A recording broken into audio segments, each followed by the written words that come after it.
premier étage de l'hôpital universitaire de gynécologie et obstétrique de Befeletan vient d'être rénové et équipé à hauteur de 746 550 000 arrières.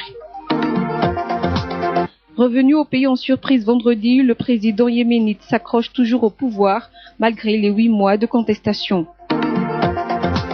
Un charnier contenant les restes de 1700 détenus a été découvert à Tripoli.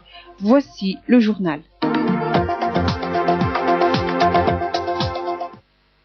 Mesdames, Messieurs, bonsoir. C'est un plaisir de vous retrouver dans cette édition. Dans le but de conforter davantage le processus de retour de Madagascar au sein du concert des nations, il a été décidé d'envoyer à Bruxelles une mission ministérielle menée conjointement par le ministre des Affaires étrangères, Yvette Silla, et le ministre des Finances et du Budget, Razon Armampian, pour y tenir ce lundi 26 septembre des séances de travail avec de hautes personnalités de la Commission européenne. Des réunions préparatoires qui vont amener ces deux ministres à soumettre à leurs interlocuteurs la demande du gouvernement d'union nationale tenant à la reprise des financements de la Commission européenne se rapportant aux actions humanitaires et aux aides budgétaires. Dans la même lancée, ces deux membres du gouvernement vont également mettre sur la table des négociations la demande de soutien financier de la Commission européenne à la tenue des élections futures à Madagascar. Paris, le 26 septembre 2011, le porte-parole du gouvernement d'union nationale, Razasson Harry Laurent, ministre de la Communication. Et puis, revenons à Madagascar. Pour réduire le taux de mortalité et morbidité maternelle et néonatale, le premier étage de l'hôpital universitaire de gynécologie et obstétrique de Befeletan a été réhabilité et équipé. Tout cela a coûté plus de 746 550 000 arrières. La réhabilitation a été financée par la coopération française à travers le projet d'appui à la santé publique et l'équipement a été fait en partie par l'association France Fondée Madagascar. C'est la synthèse de Rivara Vonarivo. Une femme est une source d'une vie. Ainsi, chaque femme devrait recevoir les soins nécessaires pendant sa grossesse et après son accouchement. Les gynécologues sont spécialisés dans la santé de l'organisme de la femme et à son appareil génital. Si les obstétriciens s'occupent de la femme jusqu'à 1 mois après son accouchement. Pour Madagascar, ils ne sont qu'au nombre de 60. L'insuffisance de matériel et le retard des patientes à se faire soigner dans les hôpitaux rendent la tâche des gynécologues et obstétriciens difficile. Pour cette raison, le service gynécologie et obstétrique de l'hôpital Befeletan a été réhabilité et a été équipé. Ainsi, l'hôpital a bénéficié de 13 nouvelles salles dans 2 blocs opératoires, une salle de stérilisation, une salle de soins intensifs, une salle d'accouchement, une salle de réanimation pour nouveau-nés, une salle de réveil et 6 salles d'appui. Le coût des travaux et des équipements s'élève à 270 000 €, soit 746 550 000 arrières. Les travaux ont duré 8 mois. Selon le ministre de la Santé publique, le médecin général Razon Armampian Pascal Jacques, l'objectif est de promouvoir la santé féminine et infantile. Ainsi, le ministère vise à réduire à 3/4 le taux de mortalité maternelle et à 2/3 le taux de mortalité néonatale et infantile. D'autant que l'hôpital gynécologie et obstétrique de Befeletan accueille 9 000 accouchements et 3 100 actes chirurgicaux par an pour 12 000 admissions. L'ambassadeur de la France, Jean-Marc Châtaignier, quant à lui, a souligné que chaque femme a droit à un confort élémentaire et à un soin de qualité. Cette réhabilitation a été financée par la coopération française. L'association France Fondée Madagascar et le ministère de la Santé publique a participé à l'équipement de cette unité. Et puis, la célébration officielle de la Journée mondiale du tourisme aura lieu demain, 27 septembre, à Issal, dans la région Yourumé, sous le thème « Rapprochement des gens d'ici et de là-bas ».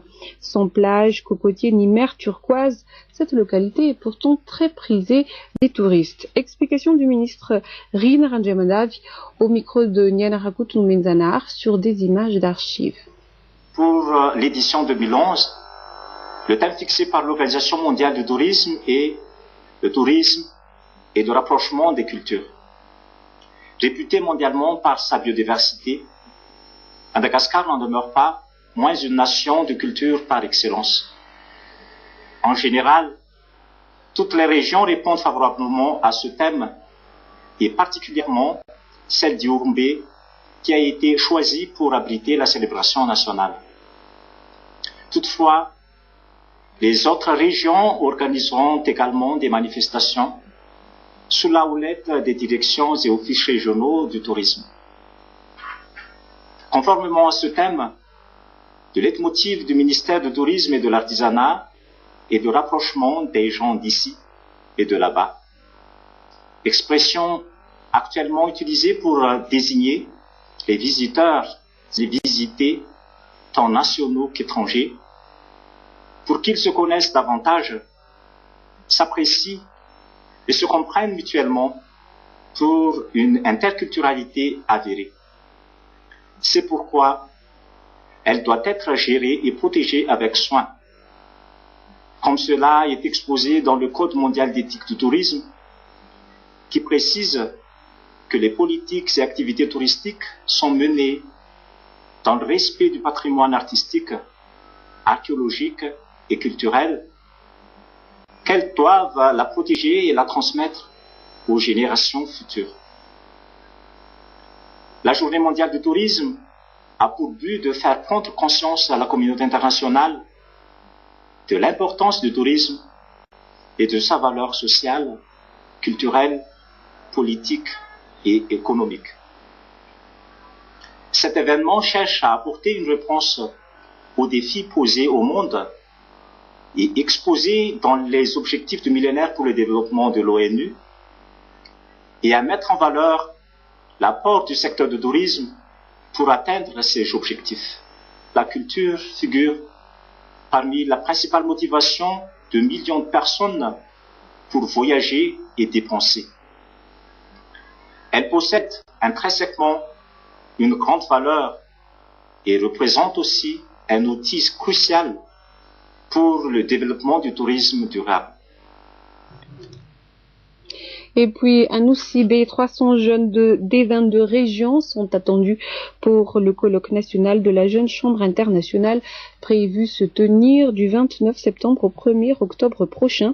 Parmi les activités au programme, formation en leadership et management, soirées récréatives et feux d'artifice. C'est le reportage de Bédel Betoum de la TVM Nosy-Be, commenté par Tantel Nathalie Rafidisson. Pour cette année, le colloque national de la Jeune Chambre internationale se tiendra dans le district de Nosy-Be à partir du 29 septembre jusqu'au 1er octobre. Cette cérémonie est sous le haut patronage du chef de district et du président de la délégation spéciale de Nosy-Be, ainsi que de l'Office du tourisme. Le développement et l'amélioration de la vie des jeunes seront au centre des débats lors de cette conférence nationale. On estime à 300 les jeunes qui vont venir de partout dans Madagascar pour assister à cet événement. Des débats et des séances de formation en leadership et management figurent au programme. La Jeune Chambre internationale de Madagascar espère faire de ce moment un moment d'échange entre les jeunes. Le programme est très chargé pour ces 3 jours de colloque. Le premier jour constitue l'ouverture dans la cour du bureau de district. La soirée tropicale achève la deuxième journée au Tati Chris Plage à Madirkiel. Pour clôturer en beauté cet événement, il y aura des feux d'artifice sur la plage et un gala. L'organisation est fin prête pour l'accueil des visiteurs. À l'étranger, au Yémen, rentré au pays vendredi, le président Ali Abdallah Saleh promet des élections tout en s'accrochant au pouvoir, malgré une répression sanglante ces derniers jours, faisant plus de 170 morts et des centaines de blessés en une semaine. Les opposants ne se laissent pas faire. Le point de la situation. Aux élections municipales, seule élection en vigueur à ce jour en Arabie Saoudite. Les femmes pourront également être candidates, mais la loi n'entrera en vigueur qu'en 2015. Elle ne s'applique donc pas au prochain scrutin prévu dans le royaume. Le monarque a également annoncé que les femmes seraient représentées au Majlis al-Choura, cette assemblée consultative dont les 150 membres sont désignés par les autorités.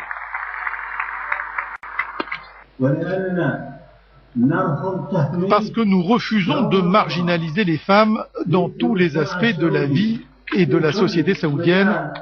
Après avoir consulté les oulémas qui nous ont apporté leur soutien, nous avons décidé que les femmes pourront participer aux élections locales et au Majlis al-Choura. Une avancée significative pour les Saoudiennes qui n'ont toujours pas le droit de conduire une voiture et qui ne peuvent voyager ou subir une intervention médicale sans l'autorisation de leur mari. Avec cette décision, les femmes saoudiennes auront pour la première fois dans l'histoire du pays la possibilité d'avoir un espace qui permettra leur participation politique. La liberté étant également essentielle à la dignité de l'être humain et à l'égalité. Tirant à sa façon les leçons du printemps arabe, le roi Abdallah tente timidement de moderniser une société encore très conservatrice. Toutes nos excuses pour cette erreur glissée dans notre journal. Vous venez de suivre les réformes en Arabie Saoudite inspirées du printemps arabe. Je vous disais tout à l'heure que le président yéménite Ali Abdallah Saleh est rentré au pays. Il promet des élections mais continue toujours de s'accrocher au pouvoir. Le point de la situation. Les visages graves, ils écoutent Ali Abdallah Saleh qui prononce son premier discours depuis son retour surprise vendredi dernier à Sanaa. Après des mois de lutte et une semaine de répression particulièrement sanglante, les opposants au régime espèrent enfin voir le bout du tunnel. Je voudrais ajouter au plan de sortie de crise du Golfe des élections présidentielles, législatives et locales, si tout le monde est d'accord. Sinon, nous nous engageons à respecter le plan des monarchies du Golfe.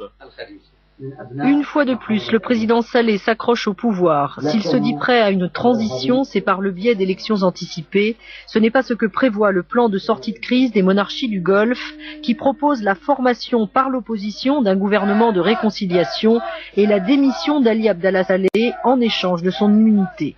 Pour les manifestants qui campent depuis maintenant 8 mois sur la place du changement, le discours a des relents de déjà-vu. Ali Abdallah Saleh n'a rien apporté de nouveau dans son discours. Nous sommes habitués à ses promesses et à ses mises en garde. Il parle d'élections et de transition pacifique du pouvoir, mais il a extorqué le pouvoir au peuple.